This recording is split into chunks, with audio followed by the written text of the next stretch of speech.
Next हम लोगों का चैप्टर है इन्वेस्टमेंट डिसीजन और कैपिटल बजटिंग। इस चैप्टर का बहुत इंपॉर्टेंस है एग्जाम में और रियल लाइफ में भी, और इससे एग्जाम में एक क्वेश्चन तो मिनिमम आएगा, कभी कभी दो भी आ सकता है। कैपिटल बजटिंग में सबसे पहले हम लोग क्या करते हैं, हमारे सामने मल्टीपल प्रोजेक्ट्स होते हैं और हम इवैल्यूएट करके देखते हैं कि कौन सा प्रोजेक्ट हमारे शेयर होल्डर के लिए सबसे बेस्ट है। शेयर होल्डर के लिए बेस्ट क्यों? क्योंकि एफएम का ऑब्जेक्टिव है wealth maximisation of share holders, तो जो शेयर होल्डर के लिए बेस्ट है उसको हमें चुनना है। और अगर हमारे सामने मल्टीपल प्रोजेक्ट्स आ जाए तो हम अपने लिमिटेड कैपिटल से किस तरीके से मल्टीपल प्रोजेक्ट्स में एलोकेशन करेंगे, जिसे हम कहते हैं कैपिटल रैशनिंग। तो कैपिटल रैशनिंग भी हम लोग यहाँ पे सीखते हैं। तो नॉर्मली बजटिंग मतलब ये होता था कि बस एस्टिमेट करो, बट यहाँ पर बजटिंग मतलब एस्टिमेट नहीं, आपको इवेल्युएट भी करना है। अब आगे बढ़ते हैं, इवेल्युएशन के ऊपर चलते हैं। इवेल्युएशन के लिए दो टेक्निक है, एक प्रॉफिट बेस्ड है, दूसरा कैश फ्लो बेस्ड है। प्रॉफिट बेस्ड में जो मेथड है उसका नाम है एवरेज रेट ऑफ रिटर्न और अकाउंटिंग रेट ऑफ रिटर्न और ERR मेथड। और फिर जब कैश फ्लो बेस्ड में चल रहे हैं तो उसमें दो सिनेरियो है, without time value of money और with time value money. Without time value money में जो मेथड है उसका नाम है payback period. With time value money में जो मेथड्स हैं उनका नाम है discounted payback period, IRR, NPV और PI मेथड।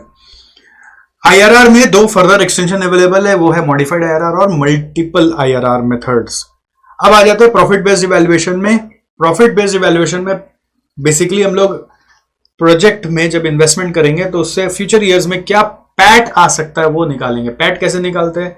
वो होता है सिंपल, जो प्रॉफिट स्टेटमेंट आपको शुरू से बनाना सिखाया हुआ है, sales minus variable cost minus fix cost करके आता है नॉर्मली EBIT, बट ये भी हम लोग यहाँ पे ना EBIT नहीं बोलते हैं।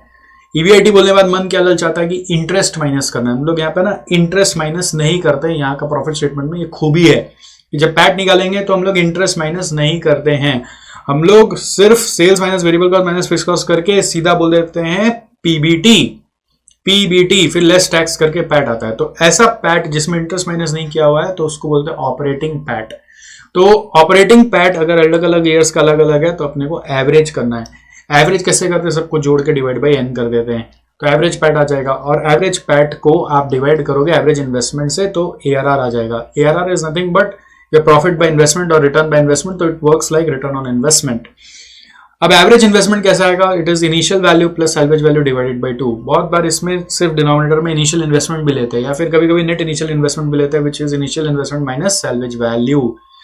अब इससे ARR से डिसीजन मेकिंग कैसे करेंगे? ARR से डिसीजन मेकिंग करते हैं कि अगर ARR हमारा कट ऑफ रेट से ज्यादा है, ARR अगर हमारा कट ऑफ ARR होता है, कंपनी अपना सोच रखता है कि मिनिमम मेरे को ये ARR चाहिए, तो ARR अगर हमारा कट ऑफ रेट से ज्यादा है तो हम लोगों को एक्सेप्ट कर लेना चाहिए, प्रपोजल एक्सेप्ट कर लेना चाहिए। अगर ARR हम लोगों का कट ऑफ रेट से ज्यादा है तो हम लोगों को प्रपोजल एक्सेप्ट कर लेना चाहिए, ठीक है। अब यहां पर एक चीज आता है कि सिंस ARR निकालने के लिए इतना ऑप्शंस अवेलेबल है तो कौन सा बेस्ट है? कुछ नहीं बोले तो सेकंड वाला बेस्ट है। This is the best one two remember and use in the exam. इसके थ्योरेटिकली एडवांटेजेस डिसएडवांटेजेस भी क्लास में आपको पढ़ाए हुए होते हैं, आप उसके नोट्स को देख सकते हैं क्लास के, मैं भी उस पर नहीं जा रहा। ऐसे ARR का एडवांटेज डिसएडवांटेज है बहुत सिंपल सा। ARR का एडवांटेज है कि ये बहुत ईजी टू यूज है, ईजी टू कैलकुलेट है, जो आप लोग का फेवरेट एडवांटेज आप लोग नहीं बोलते हो वही है। इजी है, सिंपल है ना। प्रॉफिट बेस्ड है तो लोगों को जल्दी समझ में आ जाता है, ठीक है। तीसरा इजी टू अंडरस्टैंड है। डिसएडवांटेज क्या है? डिसएडवांटेज है कि ये कैश फ्लो बेस्ड नहीं है, इसमें time value of money consider नहीं किया हुआ है, ठीक है। कैश फ्लो बेस्ड नहीं है और दूसरा टाइम वैल्यू कंसिडर नहीं किया हुआ है, इसलिए ये ज़्यादा रियलिस्टिक नहीं है। टाइम वैल्यू ऑफ मनी इसका डिसएडवांटेज है कि ये इसमें नहीं आया हुआ है। ऑलराइट, तो ऐसे बहुत सारे मेथड्स का एडवांटेज डिसएडवांटेज भी हम लोग पढ़ते रहते हैं क्लास नोट्स में, तो आप उधर से भी पढ़ सकते हैं, कोई दिक्कत नहीं है। अभी मोटा मोटा आइडिया आपको दे दिया। सेकंड आ जाता है कैश फ्लो बेस्ड। तो कैश फ्लो बेस्ड आया क्यों पढ़ाई में? प्रॉफिट बेस्ड से क्यों नहीं मन भर रहा था? बिकॉज प्रॉफिट का मीनिंग हर जन अलग अलग तरह से इंटरप्रेट कर लेते हैं, इसलिए कैश फ्लो बेस में आना पड़ा।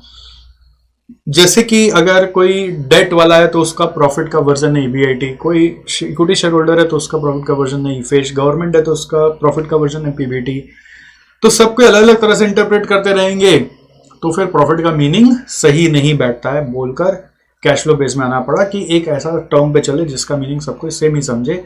तो वो आया कैश फ्लो बेस्ड। तो कैश फ्लो में 3 तरह के कैश फ्लो होते हैं, इनिशियल कैश फ्लो जिसको इनिशियल इन्वेस्टमेंट बोलते हैं, इंटरमीडिएट कैश फ्लो जो प्रोजेक्ट के दौरान हम लोगों के पास आता है और कभी कभी उसमें पैसा लगता भी है, और एक होता है टर्मिनल कैश फ्लो जो होता है लास्ट ईयर में जो कैश फ्लो हम लोगों के हाथ में आया।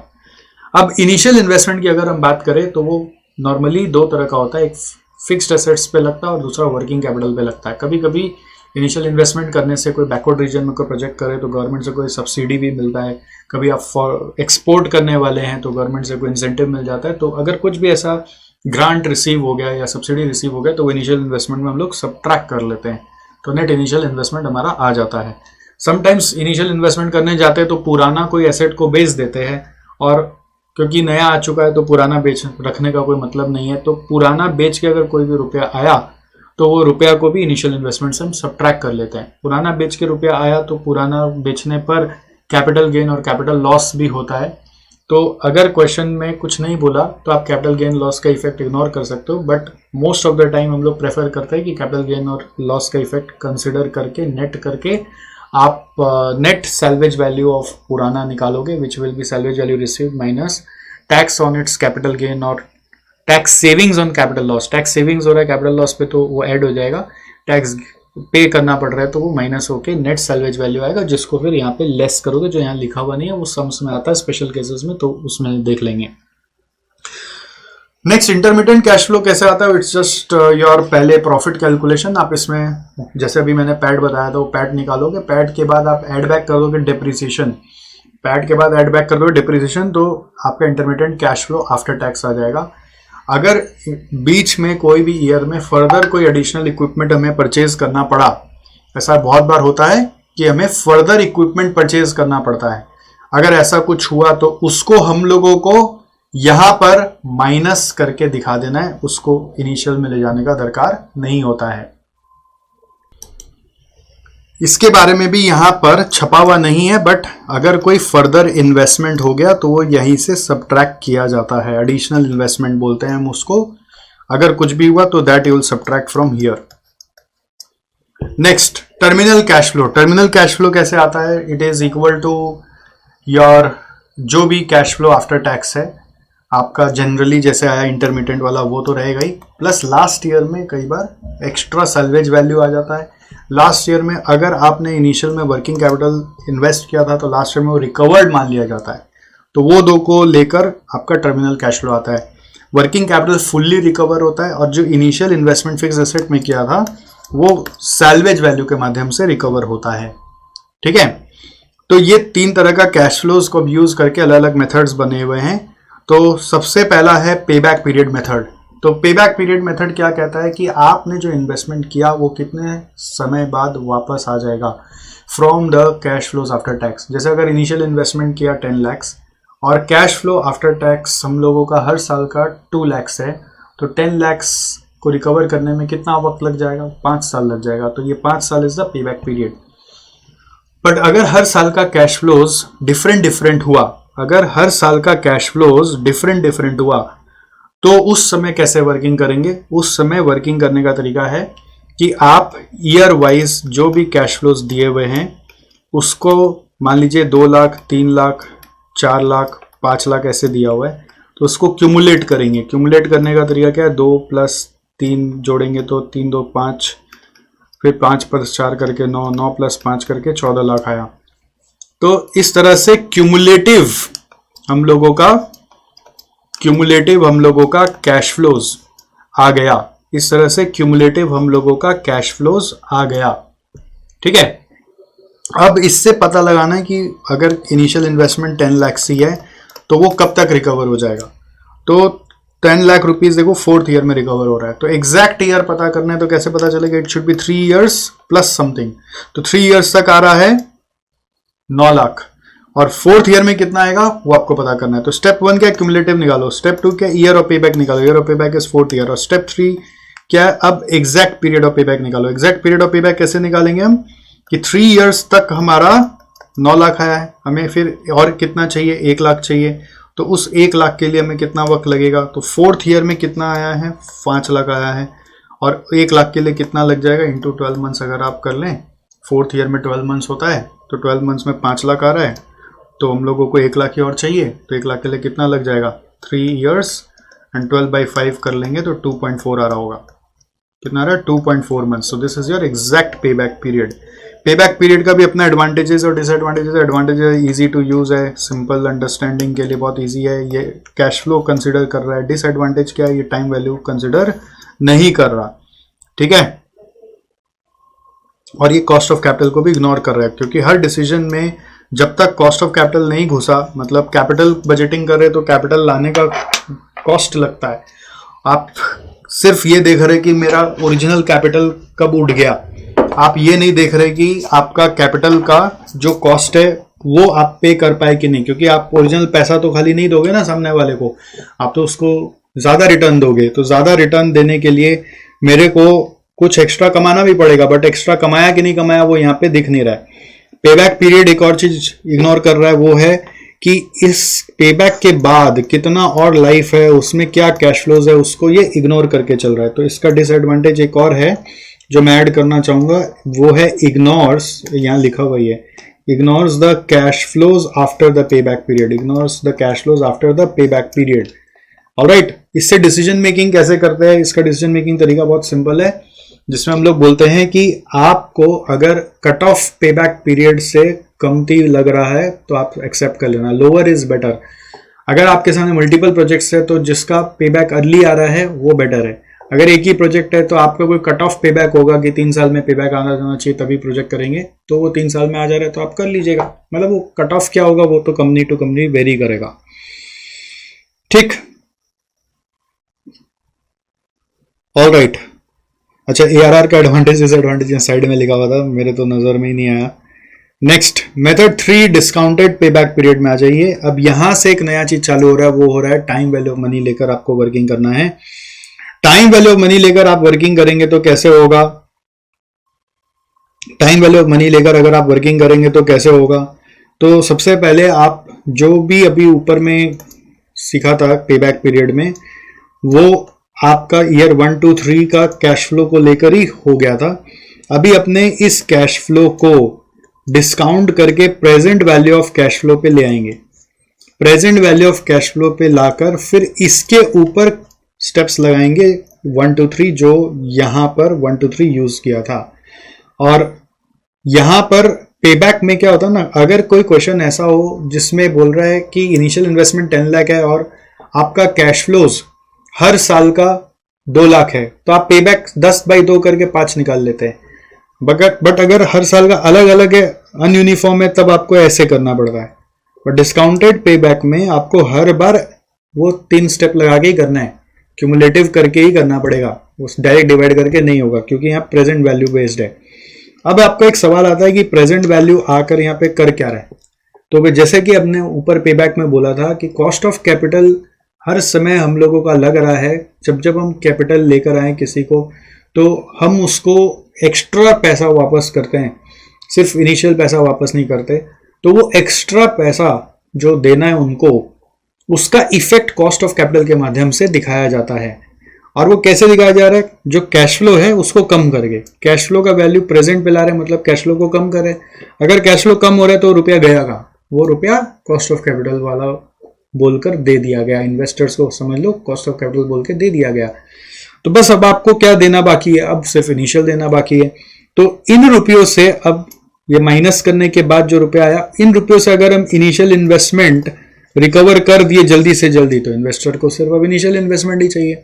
तो नाउ कॉस्ट ऑफ कैपिटल भी दे दिया और इनिशियल इन्वेस्टमेंट यहां से अब देखेंगे कब तक वापस इनिशियल इन्वेस्टमेंट भी लौटा पा रहे हैं apart from paying the cost of capital, ठीक है।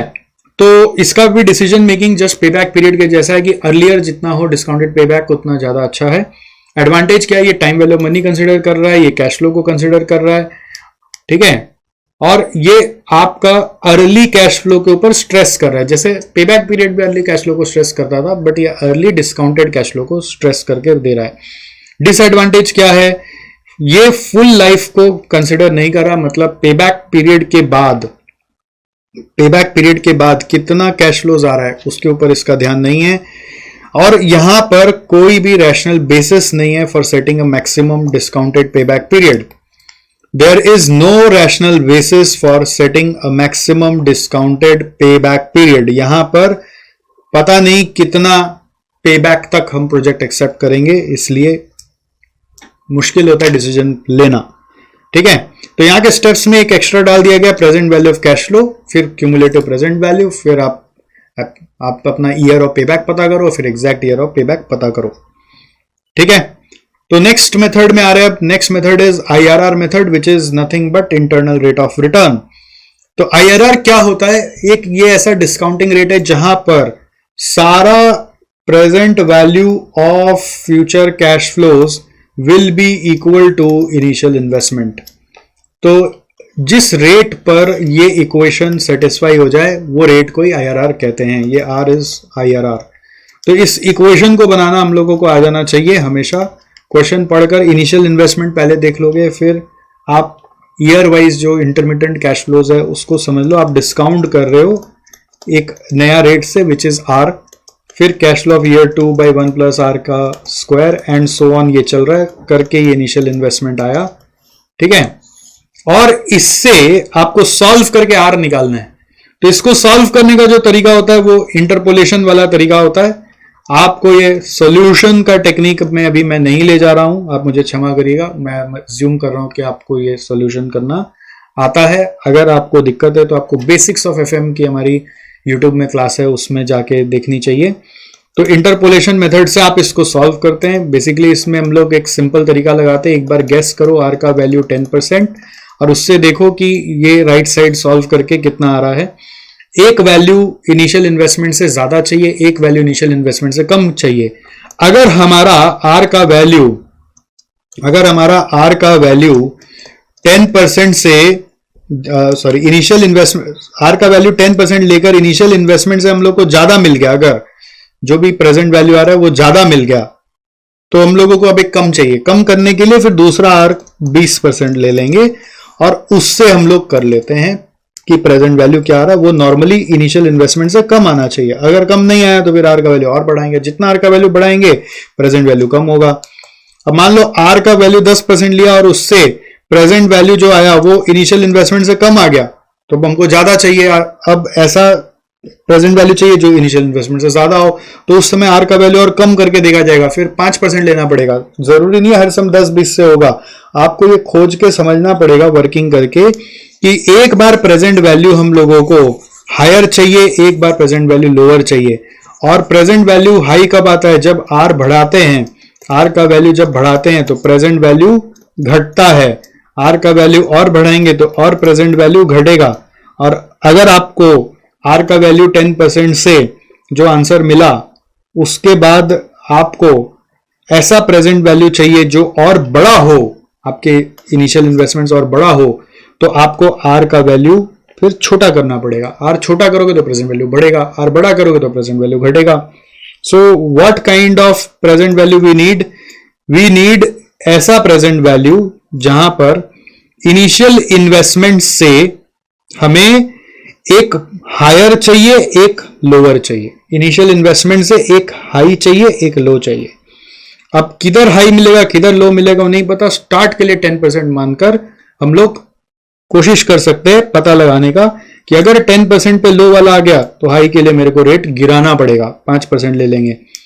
और अगर 10% पे हाई वाला मिल गया तो लो लाने के लिए मैं 20% वाला ले लूंगा। तो दिस इज द आइडिया। और उसके बाद आपको इंटरपोलेशन करके अपना आंसर निकालना है। तो वो मैं अभी इंटरपोलेशन नहीं समझा रहा हूं आपको। आईआरआर से डिसीजन मेकिंग कैसे करते हैं, टिप्स फॉर डिसीजन क्या है कि अगर आईआरआर का वैल्यू कॉस्ट ऑफ कैपिटल से ज्यादा है, केओ से ज्यादा है, तो प्रोजेक्ट एक्सेप्ट होगा। अगर आईआरआर का वैल्यू कॉस्ट ऑफ कैपिटल से कम है तो प्रोजेक्ट रिजेक्ट हो जाएगा। अगर इक्वल है तो इनडिफरेंट रहेगा। इसका एडवांटेजेस क्या है? इसका एडवांटेजेस है full life of project is taken into consideration. इसका एडवांटेजेस क्या है? Full life of project is taken into consideration.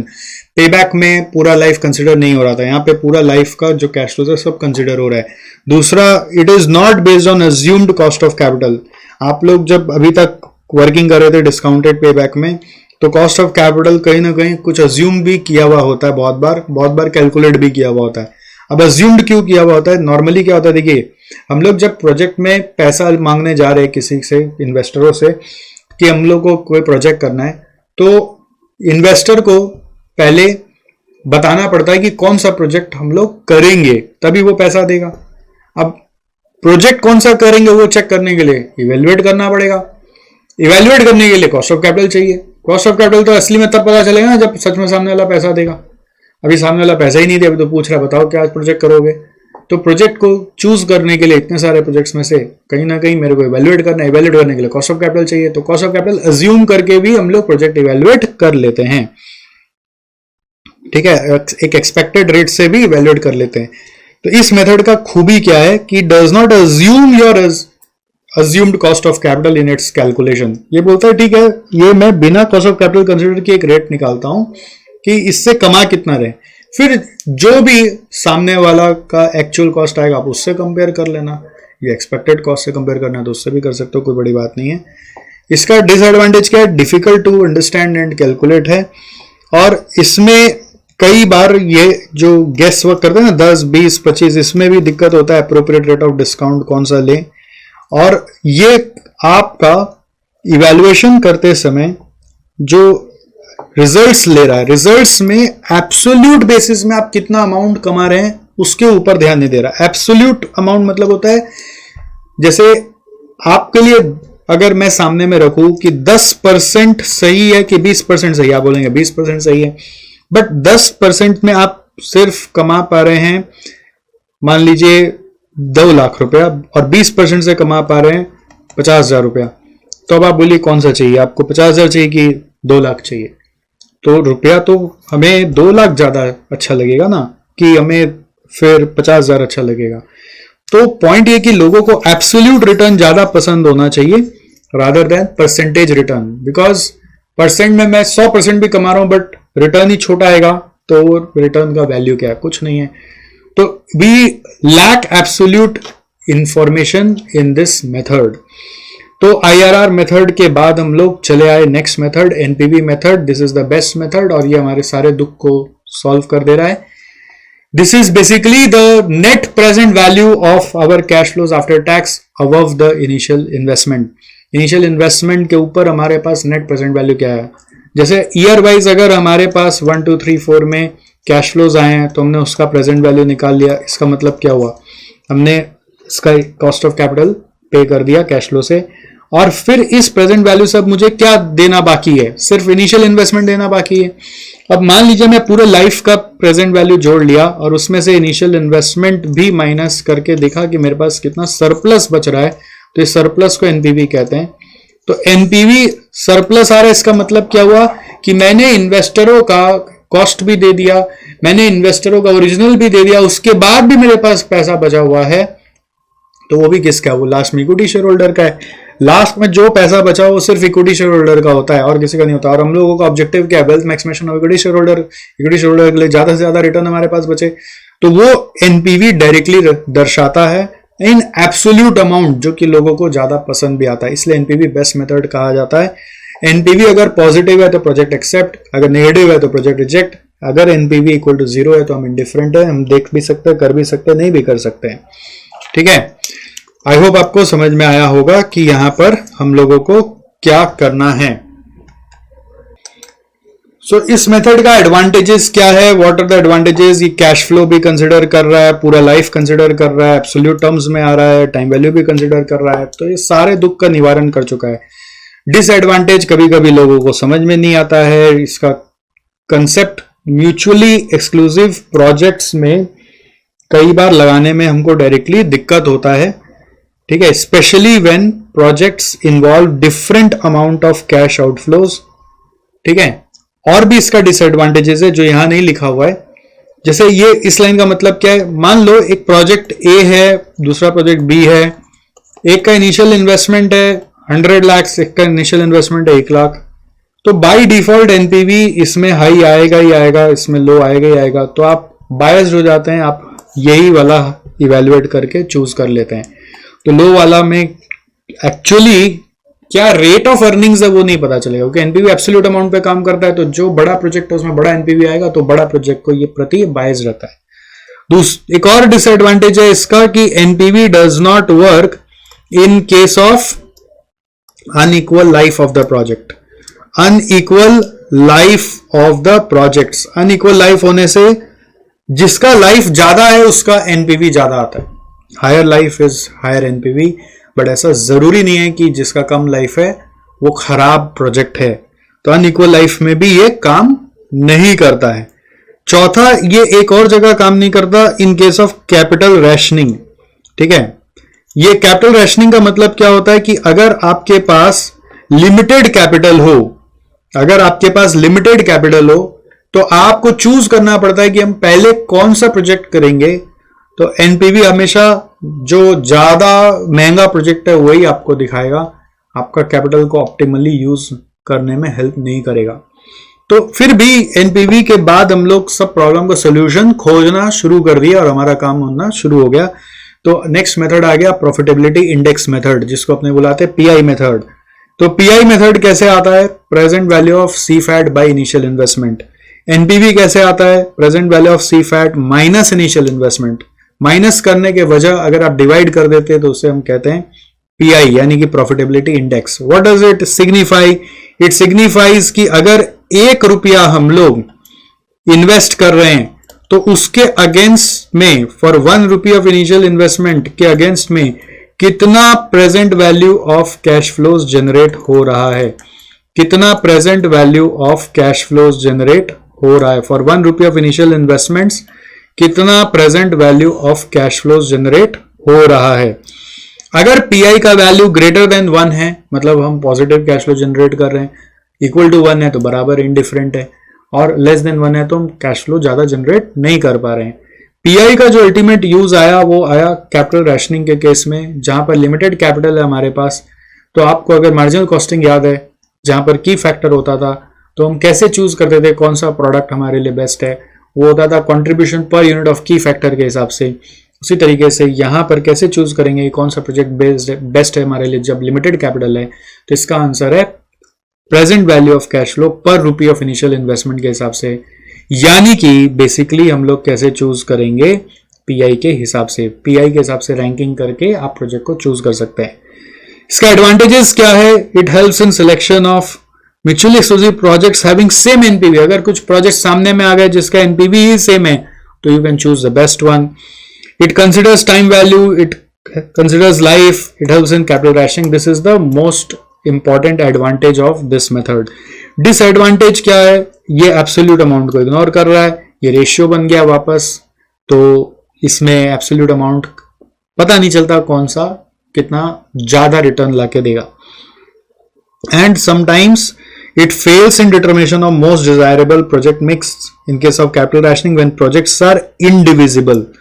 projects indivisible होंगे मतलब क्या?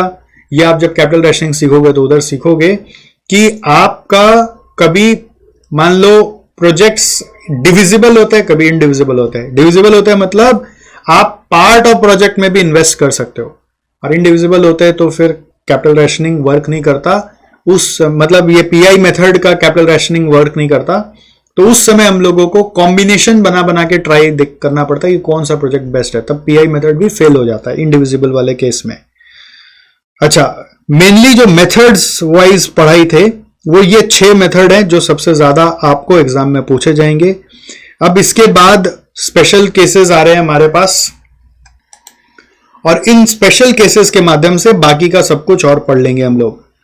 तो सबसे पहला एक सवाल आता है कि डिस्काउंटिंग रेट जो हम लोग यूज कर रहे हैं वो क्या होगा। तो आंसर इज, उसको हर्डल रेट भी बोलते हैं, उसको minimum required rate of return भी बोलते हैं। वो normally cost of capital rate होता है, ठीक है। और आपको मैंने कॉस्ट ऑफ कैपिटल में समझाया था, एक होता है एक्सप्लिसिट कॉस्ट, एक होता है इम्प्लिसिट कॉस्ट। एक्सप्लिसिट कॉस्ट होता है जो कैपिटल के लिए देना ही है, और इम्प्लिसिट कॉस्ट होता है जब मेरे पास बहुत सारे प्रोजेक्ट्स हैं और मैंने मान लीजिए इवेल्युएट करके देख लिया कि कैपिटल का बेस्ट यूज प्रोजेक्ट ए दे रहा है जिसमें 15% रिटर्न आ रहा है, तो प्रोजेक्ट बी हम तभी करेंगे जब मिनिमम उसमें 15% आ रहा है, तो प्रोजेक्ट बी के लिए डिस्काउंटिंग रेट 15% बन जाएगा। तो it is sometimes the exact cost of capital, और sometimes it is the opportunity cost of capital, ठीक है।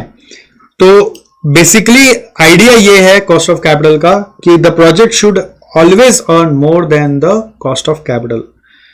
Secondly NPV versus, secondly special case में एनपीवी वर्सेस आईआरआर है। तो एनपीवी वर्सेस आईआरआर बेसिकली क्या समझना है कि there are some scenarios where IRR will fail, there NPV will win. जैसे फॉर एग्जांपल एक प्रोजेक्ट जिसमें आईआरआर आ रहा है 30%, दूसरा प्रोजेक्ट है जिसमें आईआरआर आ रहा है 12%, तो आईआरआर मेथड से आप क्या बोलोगे, ए बेटर है। हाउएवर आप अगर एनपीवी देखोगे तो एनपीवी हिसाब से बी बेटर है। अगर बी में रेट ऑफ रिटर्न कम है बट एनपीवी पॉजिटिव आ रहा है तो भी बी ही एक्सेप्ट होगा, because we always want to maximise the absolute return, we just don't want to maximise the percentage return. तो NPV will win over IRR. जब जब आईआरआर कंफ्यूज कर रहा है तो एनपीवी जिता देगा आपको, ठीक है। जब एनपीवी कंफ्यूज कर रहा है तो पीआई जिता देगा आपको। एनपीवी कंफ्यूज होने से पीआई जिताएगा, ऊपर मैं बताया था। आईआरआर कंफ्यूज करने से एनपीवी जिताएगा। And NPV is more preferred over IRR because it is absolute amount, ठीक है। Next, relationship between NPV and IRR आपको समझना है। एनपीवी इक्वेशन कहता है कि you have to take NPV is equal to PV of cash flows after tax minus initial investment, और IRR equation कहता है कि initial investment is equal to PV of cash flows after tax. So basically IRR कहता है कि if your NPV is zero then whatever rate you are getting in the equation is IRR. IRR assumes NPV equal to zero, ठीक है। NPV assume करता है कि आप अगर डिस्काउंटिंग केओ से करोगे, कॉस्ट ऑफ कैपिटल से, तो यहां पे कुछ बचना चाहिए, it should be positive, the difference should be positive. और आईआरआर कहता है कि मेरे को कोई केओ वेओ नहीं चाहिए, मैं present value of cash flow को इनिशियल इन्वेस्टमेंट से इक्वेट करता हूं, देखता हूं रेट क्या आ रहा है, वही रेट आईआरआर है। क्रॉस इंटरप्रिटेशन क्या है कि अगर एनपीवी पॉजिटिव है इसका मतलब आईआरआर हमारा केओ से ज्यादा है। अगर एनपीवी जीरो है तो जो केओ है वही आईआरआर है। अगर एनपीवी जीरो है तो जो केओ है वही आईआरआर है, ध्यान रहेगा। क्योंकि अगर एनपीवी जीरो कर दोगे तो जो रेट आएगा वो रेट ही आपका आईआरआर बन जाता है, जो रेट है वही आईआरआर बन जाता है। इसका मतलब जब एनपीवी जीरो है तो आईआरआर ही केओ है, एनपीवी जब नेगेटिव है तो आईआरआर लेस देन केओ आएगा। तो ये इंटरप्रिटेशन कभी कभी कुछ केस स्टडी क्वेश्चंस को सॉल्व करने में भी हेल्प करता है। Next, relationship between NPV and pi क्या है। एनपीवी का इक्वेशन है PV of cash flow bye minus initial investment, PV of cash flow minus initial investment, जिसको हमने आई बोला है, यहाँ पे ये 2 नहीं है, ये आई है। तो इसका मतलब it is basically PV of cash flow minus I, alright, PV of cash flow minus I. और पीआई का इक्वेशन क्या है, PV of cash flow by I. तो अगर आप यहां से पीवी ऑफ कैश फ्लो निकाल लेते हैं which is equal to PI into I, और ये आई को आप यहां पर बैठा देते हैं पीवी ऑफ कैश फ्लो के जगह, ठीक है, पीआई इंटू आई को, तो क्या बन गया, PI into I minus I, PI into I minus I हो गया। तो एनपीवी इज इक्वल टू क्या बोलोगे, I into PI minus 1, I into PI minus 1, समझ गए। तो this is the equation that you got to remember कि NPV is equal to PI minus 1 into I, PI minus 1 into I. इसमें कभी कभी क्या होता है, आई मिसिंग होता है, एनपीवी दिया है तो आप आई निकाल सकते हो, पीआई भी दिया है, या कभी पीआई निकाल सकते हो, कभी मान लीजिए इससे कुछ भी बैक कैलकुलेशन का वर्किंग हो सकता है। नेक्स्ट, अपने जब सम्स करते हैं तो there is a concept of set off and carry forward for income tax purposes. Now how this work, set off and carry forward कैसे वर्क करता है। जब अपने कोई भी सम बनाते हैं तो सम बनाने का हमारा स्टेप्स होता है कि सबसे पहले हम लोग इनिशियल इन्वेस्टमेंट चेक करते हैं, सेकेंड नंबर हम लोग डेप्रिसिएशन चेक करते हैं, थर्ड नंबर हम लोग cash inflows after tax check करते हैं। अब कैश इनफ्लोज आफ्टर टैक्स का जब स्टेटमेंट बन रहा है तब ये प्रॉब्लम आता है कि कोई पर्टिकुलर ईयर में आप देख रहे हैं कि जो पीबीटी है वो नेगेटिव आ रहा है। अगर पीबीटी हम लोगों का नेगेटिव आ रहा है इसका मतलब क्या हुआ, जब पीबीटी अगर नेगेटिव आ रहा है तो उसके ऊपर तो टैक्स लगेगा नहीं, क्योंकि टैक्स का लॉ बोलता है कि अगर आपको लॉस हो रहा है तो टैक्स नहीं भरना है। तो इसलिए concept of set off and carry forward बन के आता है। तो सेट ऑफ का कॉन्सेप्ट क्या बोलता है कि यदि आपके पास कोई और बिजनेस चल रहा है, एग्जिस्टिंग बिजनेस चल रहा है, तो आप उधर इस लॉस को सेट ऑफ कर पाइएगा। इसका मतलब आपको ये लॉस का बेनिफिट मिल जाएगा। अगर लॉस का बेनिफिट मिल गया तो उस समय यहां पर आप टैक्स सेविंग्स को कंसिडर करोगे, which will be at the rate of certain percentage of whatever tax rate is there. Say tax rate is at 30%, तो 30% के हिसाब से इसके ऊपर सेविंग्स आएगा और वो अमाउंट प्लस में दिखाओगे, ठीक है। और वो उसी ईयर में बेनिफिट लेकर अपना जो पैट है वो थोड़ा लोअर अमाउंट आ जाएगा। मतलब अगर यहाँ पे -5 है सोचो, तो 30% ऑफ -5 करोगे तो क्या आएगा, +1.5 आ जाएगा। तो आपका पैट लोअर नेगेटिव आ जाएगा 3.5। अब ये यदि मान लो कि कंपनी के पास अगर कोई पॉसिबिलिटी नहीं है कि दूसरे बिजनेस में ये सेट ऑफ हो सके, तो उस केस में ये लॉस पे टैक्स सेविंग नहीं होगा। उस समय हम लोग कहते हैं कि ये लॉस कैरी फॉरवर्ड हो जाएगा। और कैरी फॉरवर्ड होगा तो अगला साल का प्रॉफिट देखना पड़ेगा कि अगला साल में क्या प्रॉफिट है। अगला साल में मान लो 8 लाख का प्रॉफिट है, तो ये 5 लाख का लॉस एडजस्ट होके अगला साल 3 लाख पे हम लोगों को टैक्स देना पड़ेगा। और उस 3 लाख का टैक्स यहाँ पे माइनस करके फिर पैट आएगा, और पहला साल में फिर कुछ नहीं आएगा, ठीक है। तो यही है सेट ऑफ और कैरी फॉरवर्ड का इफेक्ट। क्वेश्चन में कुछ नहीं बोले तो हमेशा मान लेते हैं कि हम सेट ऑफ कर लेंगे, कैरी फॉरवर्ड करने का दरकार नहीं है। तो 2 केस बनता है। अगर कोई कंपनी के पास अदर बिजनेस इनकम नहीं है तो देखो यहाँ पे लॉस हुआ तो कोई टैक्स नहीं भरा। अगला साल 15 लाख का प्रॉफिट था तो उसमें 10 लाख एडजस्ट करके 5 लाख पे 30% 1.5 टैक्स भरा, और यहाँ पर हम लोगों का इस तरह से पैट आ गया। और अगर अदर बिजनेस एग्जिस्ट करता है तो उसी साल आपको उसका टैक्स सेविंग्स प्लस में ले लेना है, जिससे ये अमाउंट कम हो जाएगा और अगला साल से जो चल रहा है नॉर्मल चलेगा। कुछ नहीं बोले तो ये प्रेफर करेंगे क्वेश्चन में। नेक्स्ट अपने पास केस बन रहा है 7 number case, which is about projects of unequal life. जैसा मैंने बताया था, NPV is not capable of handling this situation, because जिसका लाइफ ज़्यादा होगा उसका एनपीवी ज़्यादा आता है। तो उसको कंपेरेबल बनाने के लिए हम लोग प्रोजेक्ट्स का इक्विवेलेंट एनुअल इनकम निकाल लेते हैं। मान लीजिए प्रोजेक्ट ए या प्रोजेक्ट बी है, इसका एनपीवी अगर हमें मालूम है 1 लाख, इसका एनपीवी मालूम है 8, मान लीजिए 1.5 लाख। इसका ज़्यादा है तो वो बेटर लगेगा, बट लाइफ इसका 2 साल है, इसका लाइफ 4 साल है। तो जो 4 साल में 1.5 लाख दे रहा है और कोई 2 साल में 1 लाख दे रहा है तो ऑब्वियसली ये बेटर लग रहा है। बट इसको कंपेयर कैसे करते हैं हम लोग, ईएआई निकाल कर, इक्विवेलेंट एनुअल इनकम, जिसको निकालने के लिए क्या करते हैं, एनपीवी बाई लाइफ नहीं करते, एनपीवी बाई एन्युटी फैक्टर करते हैं। इधर भी एनपीवी बाई एन्युटी फैक्टर करेंगे। एन्युटी फैक्टर कैसे आएगा, जो डिस्काउंटिंग रेट से एनपीवी निकला है उसी डिस्काउंटिंग रेट से ईयर 1 से लाइफ तक का डिस्काउंटिंग फैक्टर का टोटल लेना है। ईयर 1 से लाइफ तक का यानी 4 साल का डिस्काउंटिंग फैक्टर का टोटल लेना है, ठीक है।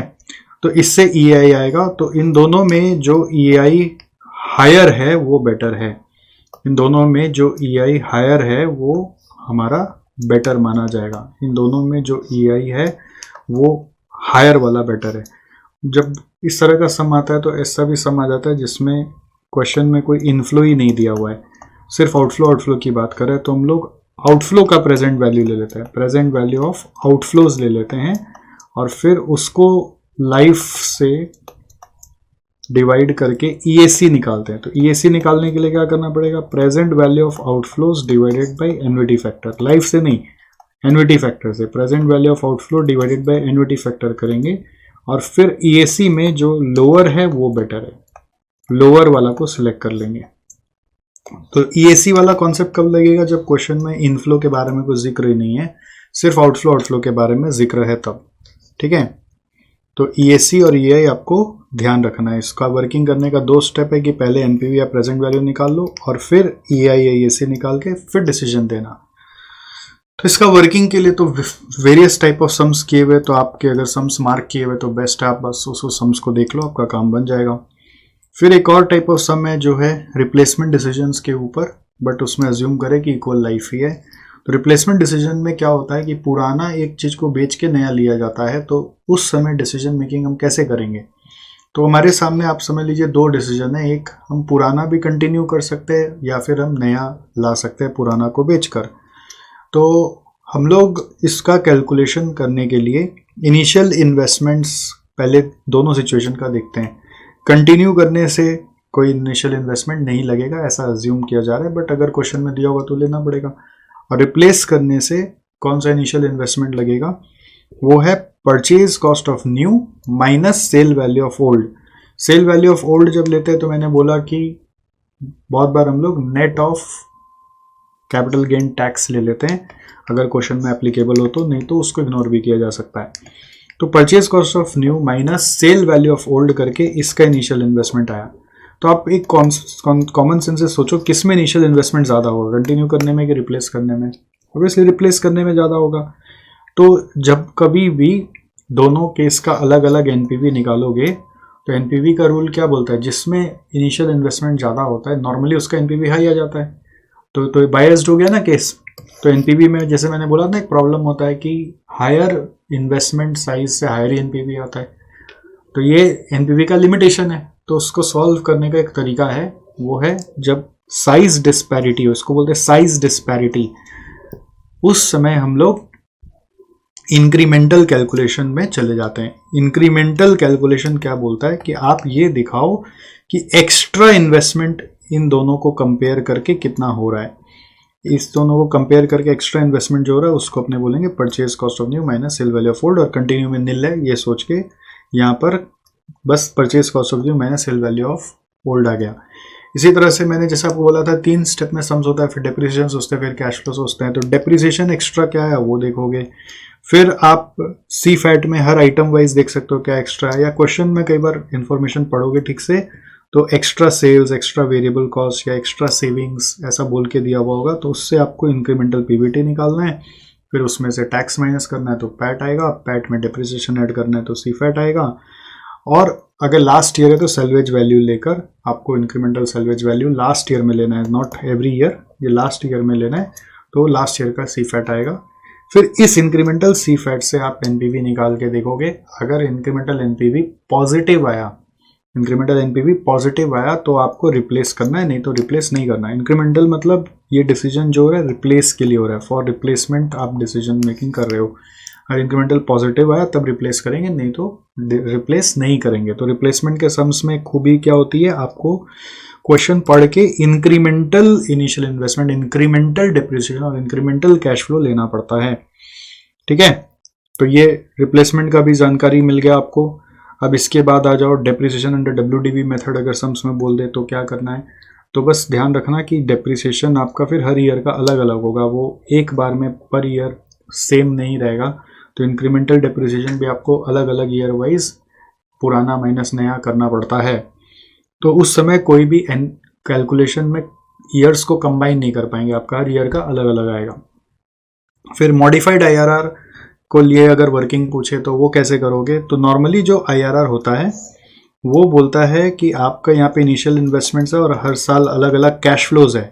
तो आईआरआर पे हम लोग क्या करते हैं, अलग अलग जो कैश फ्लोज है उसको डिस्काउंट करके इनिशियल इन्वेस्टमेंट पे लाते हैं, और जो रेट यहाँ पे यूज़ होता है उसे आईआरआर कहते हैं। बट मॉडिफाइड आईआरआर का वर्किंग कैसा होता है, मॉडिफाइड आईआरआर कहता है कि इनिशियल इन्वेस्टमेंट आपका जैसा एक बार अभी वैसे ही रहने दो, जितना कैश फ्लोज है उन सब को पहले फ्यूचर में ले जाओ, लास्ट ईयर पे ले आओ। तो इसका स्टेप 1 क्या कहता है कि सबको पहले लास्ट ईयर पे ले आओ, ये तो लास्ट पे ही है, ये लास्ट पे आएगा, ये लास्ट पे आएगा, ये लास्ट पे आएगा, इसका फ्यूचर वैल्यू होगा, ये स्टेप नंबर 1। और फिर उसके बाद आप क्या करोगे, ये जो टोटल फ्यूचर वैल्यू आया उस टोटल फ्यूचर वैल्यू को इक्वेट करोगे इनिशियल इन्वेस्टमेंट से। ये टोटल फ्यूचर वैल्यू इक्वेट होगा पूरे इनिशियल इन्वेस्टमेंट से। तो उसका इक्वेशन क्या बनेगा, initial investment is equal to जो फ्यूचर वैल्यू ईयर एन में आ रहा है उसको 1 + r⁴n करेंगे। तो ये जो r है, ये r का नाम है मॉडिफाइड आईआरआर। ठीक है, तो मॉडिफाइड आईआरआर क्यों निकालते हैं, ये नॉर्मली आईआरआर का एक लिमिटेशन है कि आईआरआर अज्यूम कर लेता है कि जो भी कैश फ्लोज हम लोगों का यहाँ पे जनरेट हुआ प्रोजेक्ट में, वो सब प्रोजेक्ट में ही री इन्वेस्ट हो गया at the rate of IRR. But actually reinvestment at the rate of IRR नहीं होना चाहिए। कोई भी प्रोजेक्ट का जो कैश फ्लो है वो हम लोग बीच में उठा देता है, नहीं हम तो अज्यूम करेंगे लास्ट में उठाते हैं। तो अगर री इन्वेस्ट हो रहा है तो आईआरआर रेट पे क्यों होगा, उस पर तो एक तरह से कॉस्ट ऑफ कैपिटल रेट लगना चाहिए। तो इसलिए ये मॉडिफाइड आईआरआर निकाला गया जो बोलता है कोई भी कैश फ्लो को अगर प्रोजेक्ट में छोड़ रहे हैं तो कॉस्ट ऑफ कैपिटल रेट पे छोड़ रहे हैं, तो इसलिए फ्यूचर वैल्यू जब निकालोगे स्टेप 1 में तो उस समय कॉस्ट ऑफ कैपिटल रेट का इस्तेमाल करोगे। फ्यूचर वैल्यू जब निकालोगे तो उस समय कॉस्ट ऑफ कैपिटल रेट का इस्तेमाल करोगे। और इसके बाद इस सारे फ्यूचर वैल्यू को हम लोग इकट्ठा करके जब यहाँ पर लाएंगे, इकट्ठा करके जब हम लोग यहाँ पे लाएंगे तो उससे हम लोगों का इनिशियल इन्वेस्टमेंट्स से इक्वेट करके आर जो निकलेगा वो मॉडिफाइड आर है। तो इसका स्टेप्स क्या है, पहले टर्मिनल वैल्यू यानी फ्यूचर वैल्यू निकालो, फिर मॉडिफाइड आर इक्वेशन बनाओ, फिर सॉल्व फॉर आर करो। तो इस आर को सॉल्व करने के लिए नॉर्मली डर्टी पावर वाला जो स्टेप्स होता है कैलकुलेटर का उससे हो जाता है। मल्टीपल आईआरआर के ये थ्योरी के लिए काम आता है। मल्टीपल आईआरआर का कॉन्सेप्ट है बेसिकली कि यहाँ पर हम लोग बोल रहे हैं कि जब किसी प्रोजेक्ट में अगर स्टार्ट होने के बाद एक सब्सटेंशियल इन्वेस्टमेंट हो जाए तो ऐसा हो सकता है मिड में उसका आईआरआर नेगेटिव हो गया। एक बार आईआरआर सही चल ही रहा था, मिड में जाकर ऐसा हो गया कि उसका रिटर्न नेगेटिव हो गया। आईआरआर नेगेटिव हो गया मतलब रिटर्न नेगेटिव हो गया, मतलब एक तरह से आप बोल सकते हैं कि उसका एनपीवी नेगेटिव हो गया। क्या होता है जब प्रोजेक्ट चल जाता है तो अपन सोचते हैं कि थोड़ा और बड़ा करते हैं, अब चलो तो बड़ा कैपिटल डाल दिया, तो बड़ा कैपिटल डाल दिया तो उसको रिकवर होने में टाइम लगेगा, कॉस्ट बढ़ गया अचानक से। तो अगर बीच में कहीं एनपीवी नेगेटिव हो जाए तो फिर उस तरह के प्रोजेक्ट्स में जब आईआरआर का इक्वेशन बनाकर हम लोग सॉल्व करेंगे, ठीक है, आईआरआर इक्वेशन को सॉल्व करेंगे तो आर का मल्टीपल वैल्यूज आ रहा होता है। ठीक है, वैसा इक्वेशन मैं नहीं बना रहा हूं बट ऐसा हो सकता है कि आर का क्वाड्रेटिक इक्वेशन टाइप बन के आर का मल्टीपल वैल्यूज आ रहा है। तो मल्टीपल वैल्यूज आर का आ रहे हैं तो कौन सा rate of return actually project ला रहा है, कैसे डिसीजन मेकिंग करेंगे। तो उस समय हम लोग ये कहते हैं कि आपका अगर मान लो 2 आईआरआर आया, एक 10% है एक 20% है, और अगर कॉस्ट ऑफ कैपिटल 10 से भी कम है तो प्रोजेक्ट एक्सेप्ट हो ही जाएगा, क्योंकि 10 और 20 2 आईआरआर आया है और आपका कॉस्ट ऑफ कैपिटल फर्स्ट वाले से भी कम है, 8% ही है, तो प्रोजेक्ट एक्सेप्टेड ही है, कोई सोचने का दरकार ही नहीं है। बट अगर आपका कॉस्ट ऑफ कैपिटल मान लो 20 से भी ज्यादा है, 25% है कॉस्ट ऑफ कैपिटल, तब तो प्रोजेक्ट रिजेक्टेड ही है, सोचने का दरकार ही नहीं है। प्रॉब्लम कहां पर है, प्रॉब्लम है जब हम लोगों का बीच में कॉस्ट ऑफ कैपिटल है, 10 से 20 15% कॉस्ट ऑफ कैपिटल है, तो हम कैसे डिसाइड करें कि कौन सा प्रोजेक्ट एक्सेप्ट होगा। तो वो है लिमिटेशन ऑफ मल्टीपल आईआरआर। तो इस लिमिटेशन का सॉल्यूशन क्या है, इसका सॉल्यूशन है मॉडिफाइड आईआरआर। इसका सॉल्यूशन क्या है, modified IRR. Modified IRR is the solution for multiple IRR. So whenever your situation of evaluation is facing problem of multiple IRR, the solution is modified IRR. Next concept क्या है हमारे पास, capital rationing. Capital rationing 2 case में बनता है, एक for divisible project, दूसरा होता है इनडिविजिबल प्रोजेक्ट। तो अगर हम डिविजिबल प्रोजेक्ट की बात करें, ये डिविजिबल प्रोजेक्ट की बात हो रही है, ठीक है, डिविजिबल प्रोजेक्ट की बात करें तो हम ये कहते हैं कि प्रोजेक्ट जितना अपने परसेंट इन्वेस्ट करना चाहे उतना कर सकता है, जरूरी नहीं कि पूरा का पूरा पैसा हमें इन्वेस्ट करना है। तो स्टेप्स फॉर कैलकुलेशन क्या है कि सबसे पहले पीआई ऑफ प्रोजेक्ट निकालो। स्टेप्स फॉर कैलकुलेशन क्या है, सबसे पहले पीआई ऑफ प्रोजेक्ट निकालो, ऑलराइट, प्रॉफिटेबिलिटी इंडेक्स, फिर उसके हिसाब से रैंकिंग कर लो प्रोजेक्ट्स का, और रैंकिंग करके फिर आपके पास जितना कैपिटल है वो रैंक 1 2 3 के ऑर्डर में एलोकेट करो। लास्ट में जो पैसा बचा वो जो नेक्स्ट लास्ट रैंक प्रोडक्ट है उस प्रोजेक्ट है उसको दे दो। तो हो सकता है वो प्रोजेक्ट 5 लाख का होगा, आपके पास 1 ही लाख बचा हो तो आप 1 लाख ही दे सकते हो, और प्रोपोर्शनेट एनपीवी उसका आप अवेल कर सकते हो। डिविजिबल प्रोजेक्ट मतलब आप प्रोपोर्शनेट इन्वेस्टमेंट कर सकते हो, प्रोपोर्शनेट एनपीवी आपका होगा।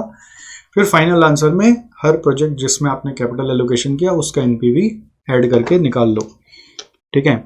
अब यही मान लो अगर प्रोजेक्ट इनडिविजिबल है, इनडिविजिबल प्रोजेक्ट है तो क्या करेंगे, अगर इनडिविजिबल प्रोजेक्ट होते हैं तो पीआई और रैंकिंग बहुत बार काम नहीं आता, ठीक है।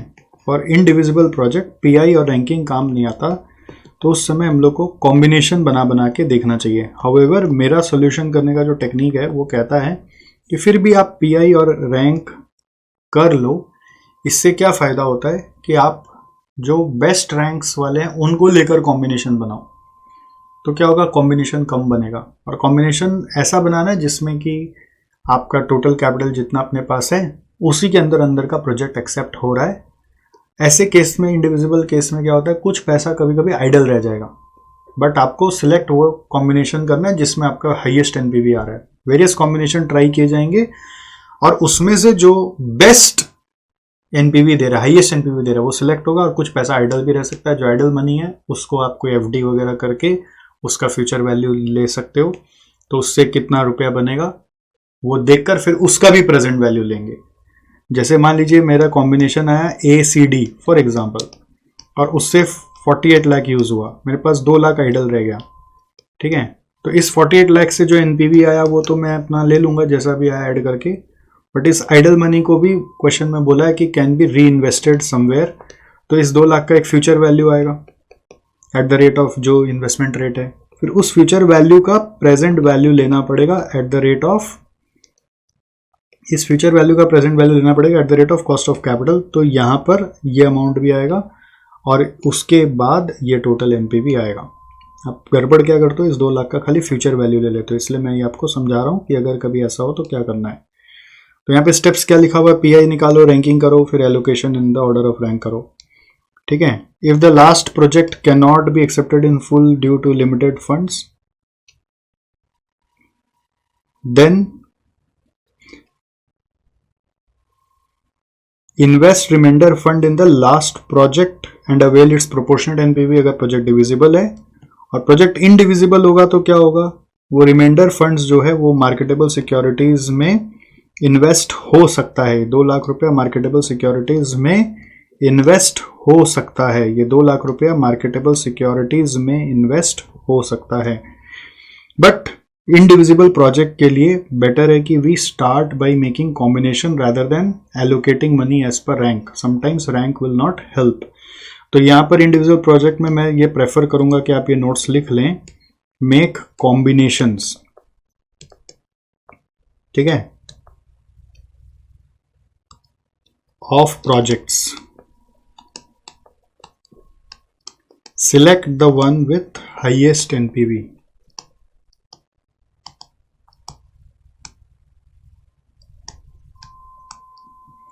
फिर if idle fund invest it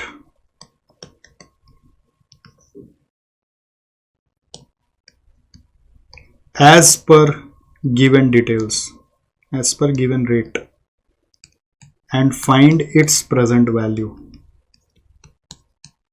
at cost of capital rate, जो मैंने यहाँ पे आपको समझाया रेड से। ओके, तो आई विल रादर सजेस्ट कि आप ये वाला यहाँ से इग्नोर करें और ये वाला भी यहाँ पे इग्नोर करें। ये पूरा स्टेप्स जो है वो डिविजिबल का बन गया और ये पूरा स्टेप्स जो है वो इनडिविजिबल का बन गया। ओके, कॉन्सेप्ट इज क्लियर, याद आ गया सब कुछ, वेरी गुड। तो इसके साथ कैपिटल बजटिंग भी खत्म हुआ। होने में क्लास में मैं और भी चीज पढ़ाया आऊँगा, तो उसको इग्नोर नहीं करना है, उसको एक बार नज़र से निकाल लेना है अगर कुछ भी एक्स्ट्रा क्लास में कराया हुआ है। सम्स इंपॉर्टेंट वाले मार्क किए हुए होंगे, बस उतने ही देखने हैं, आपको सारा सम्स भी नहीं देखना है। जिस सम में आपका प्रैक्टिस करते वक्त मार्किंग लगाया हुआ है कि इसमें कुछ ट्रिक है तो वही देखना है, और ट्रिक भी खाली याद आना चाहिए आपको कि ये क्वेश्चन था, ये ट्रिक था और इसका ये सॉल्यूशन है, दैट्स इट। ऐसा नहीं कि आपको पूरा पूरा वो सम लेके बैठ जाना, तब तो बहुत समय लग जाएगा, आप इसका रिवीजन नहीं कर पाओगे। समझ गए?